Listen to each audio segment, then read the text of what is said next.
The best overall A-Class car finally found its way into the Backstage shop. Until now it was super rare. It's amazing for both road and off-road, and as you can see, this particular person didn't really like me driving this car, as, you know, they called me cheating piece of shit. Welcome back everybody, I'm your favorite German potato, and this is the mighty, no, the almighty GMC Cyclone. And today I'm not only going to show you amazing and, yeah, let's say interesting online races, especially this first race here is very, very special. No, I'm also going to talk about the setup of this car, which is provided by the Danny, one of our lovely community members. So he provided this tune, what a legend.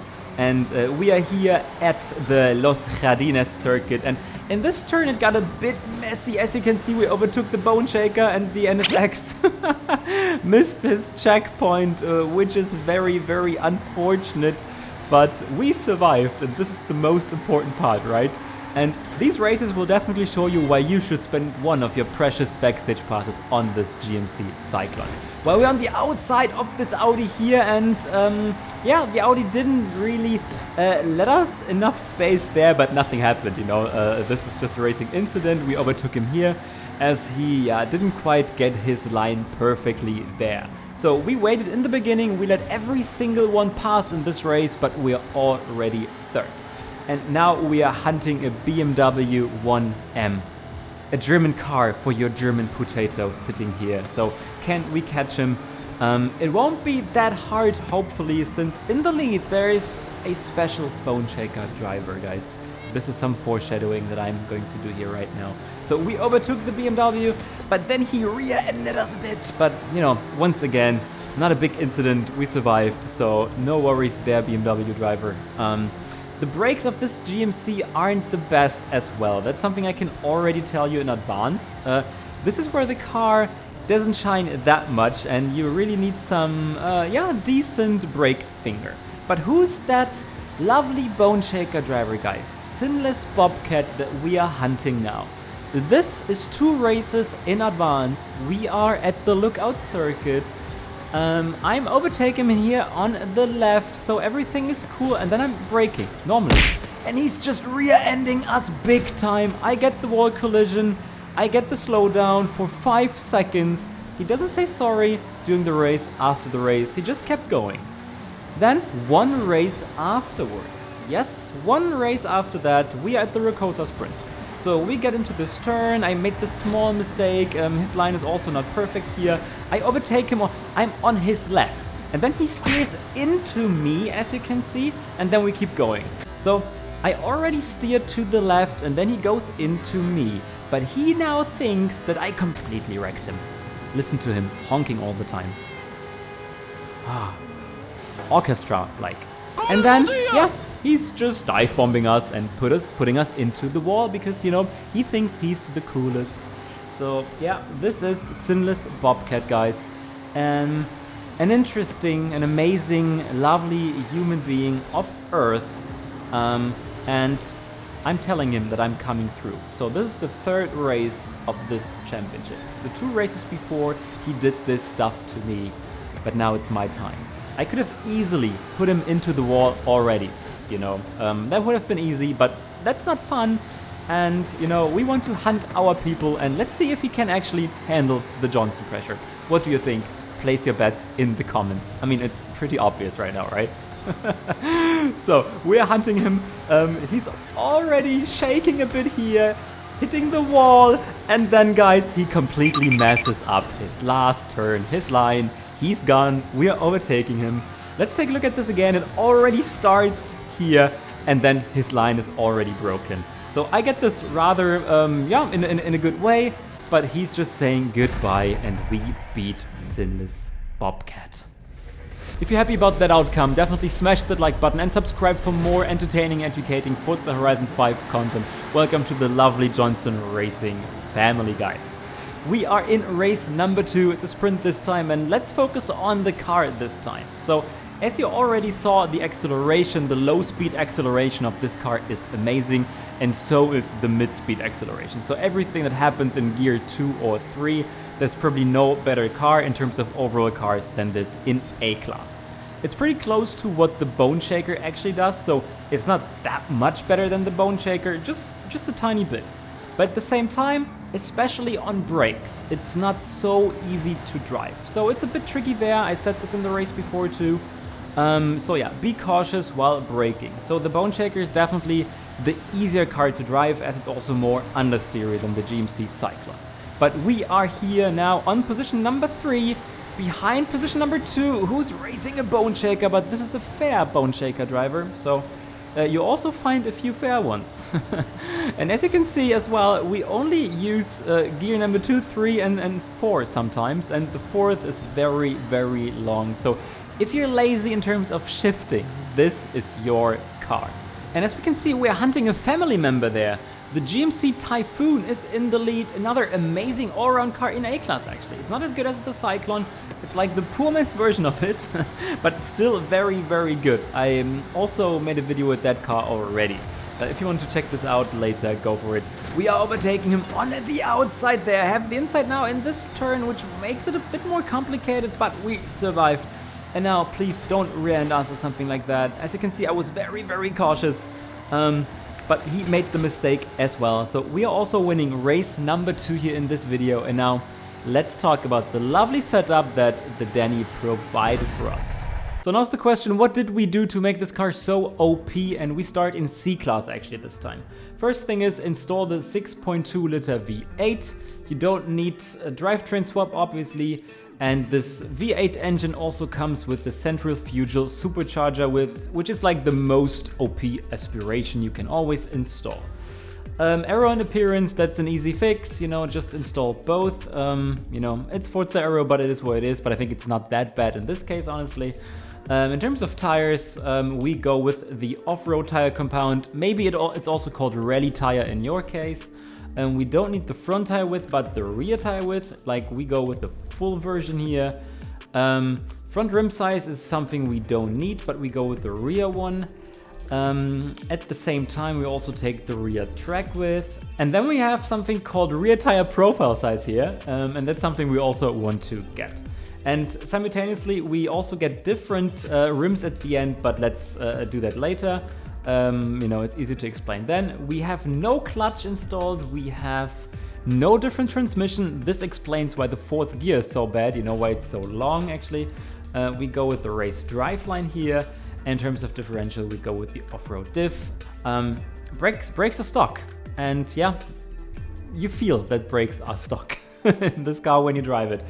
Springs and dampers are stock as well. We didn't install them here, which is interesting. Front anti-roll bars, yes, rear ones as well, you always want to get them. The roll cage, yes, we go with the race version here.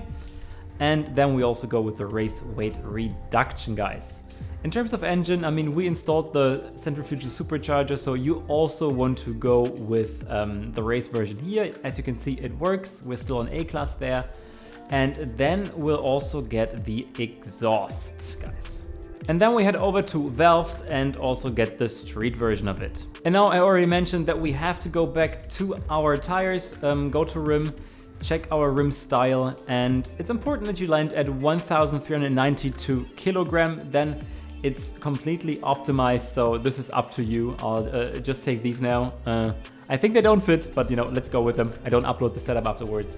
So yeah, let's install everything, guys. And let's directly head towards the fine-tuning section, and we have 23.2 PSI in terms of tire pressure, which is pretty standard.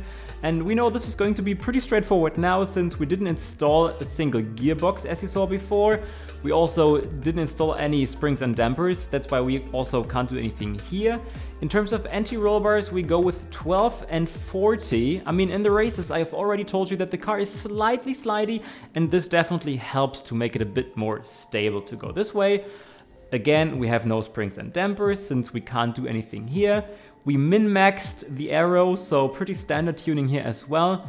No brakes installed. In terms of the differential, we go a bit more aggressive again with 100, 0, 120 and center balance 60. As I said in the beginning of the video, you know, before I talked about this POS stuff, what this person called me, I told you that this car isn't only amazing in road racing, no, it also works for off-road. And there it's also one of the best all-round cars in A-Class. So this is why this car is such a chameleon and why it's so good. So you definitely need it. And you know though that I definitely don't main off-road racing. So be aware that sometimes these lines aren't that OP though. Because yeah, sometimes I even don't know the tracks anymore. However, we are third here. It was a small lobby, but that was basically the best race because yeah, I didn't really find so many full lobbies, unfortunately, when I was recording this. However, we are hunting a bone shaker once again, another fair one though, and an Alfa Romeo TZ2 Giulia. They are both in front of us. And once again, this off-road setup is uploaded by the Danny. While we tried to go around this bone shaker on the outside, make slight contact. Luckily, I wasn't saying hello to these trees. I remember a few recording sessions before my break when people definitely, yeah, crashed into them and never came back. They, yeah, basically met their ancestors. While we are behind the Alfa Romeo already after one lap, and we let those people pass, you saw that. And you know, I'm not the very best off-road racer, but still, you know, we overtook them. We are in the lead already, and this shows you what an amazing car this is. So definitely spend your backstage pass on that. And obviously, guys, we talked about the road setup, but now we also have to check the off-road version, which, yeah, Danny was so kind of providing for us once again. Let me know in the comments which other cars you want to see in future videos. Welcome back to another tuning section as promised. We once again get an engine swap, but this time it's the V10, not the V8, but you can still get the centrifugal supercharger, so definitely get that. We had to aero in appearance, and of course we need to get both. You know, what kind of question is that, ladies and gents? At the same time, different tire compounds. This time, of course, the off-road race tire compound, not the normal rally tire. The widest rear tires, yes, and also the biggest rear rim size. Let's go with that. We also take the rear track width once again, and also the profile size, the biggest one you can get. Afterwards, you know, head to drivetrain, and one of the first differences here is that we only get the street driveline, not the race driveline, and the differential is the same again. And in terms of platform and handling, we once again get the anti-roll bars as always, we get the cage again, and we also get our lovely race weight reduction. And just like with the other tune, no springs and dampers, no brakes. In terms of engine, it's different this time. Go with the race intake, go to your supercharger, but this time it's only the sport version, and we also get the intercooler, but only the street version. And this brings us to A800, and we still have to get some rims, I think, because they look ugly, right? But these are the standard ones, and they actually fit, as you can see. Can we get the lovely Dino Nuggets? Let's check that, guys, pretty quickly. I love my Dino Nuggets. No! They're S1 already. No, guys. Okay, because we win 6 kilogram. But yes, this is the same. So you can actually go with the standard rims in this case. Now go with the lowest possible tires pressure, which is pretty normal for off-road racing. No gearing once again, no alignment. In terms of anti-roll bar, we are at 165 here again. This version can definitely cope with it. No springs, no damping. You know, max min aero once again, guys. Nothing to explain here anymore. And yeah, the differential settings are pretty aggressive here. 100, 0, 100, 0, and the center balance is at 58%. But okay, this is yeah, not too aggressive actually. Okay, that video went longer than expected with definitely one of the best overall A-class cars with special Rammer snowflakes basically. And of course, insightful tuning action here for you guys. So thanks again to the Danny for providing the tune. He's a legend. And obviously, guys, you can also find the share code of each tune in our huge extensive setup spreadsheet in the description of the video if you just, you know, don't want to copy the setup. And now, guys, smash like, subscribe, you know the drill, and check out this other video I uploaded a few days ago with the Koenigsegg CC GT, which is probably one of the best handling cars in S2 class, also now part of the Backstage shop. I'm your favorite German potato. Cheers.